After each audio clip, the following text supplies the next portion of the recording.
Пред да се утврди синдикална репрезентативност, не може да се одлучи кој ќе ја преместува потрошувачката кошница, изјави премиерот Христијан Мицкоски. Најпрво треба да формираме комисија која што ќе утврди репрезентативноста на синдикалните представници на социоекономскиот совет.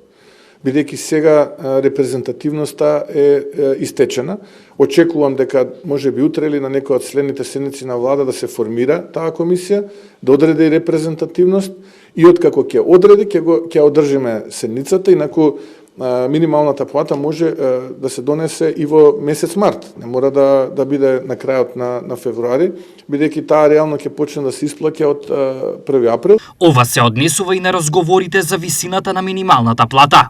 Но ќе ве подсетам дека што се однесува до минималната плата, партнер не се само синдикатите, туку се и работодавачите, и ние како влада сме во тој процес да фасилитираме. Доколку сето тоа заврши со договор помеѓу едните и другите, тогаш ние немаме тука никаква дилема. Досега синдикалната репрезентативност беше во рацете на ССМ, кој предолг период инсистира на зголемување на минималната плата, на што во неколку наврати не успеа да се договори со владата и организацијата на работодавачите. Законското усогласување на минималецот треба да се случи најдоцна до крајот на март.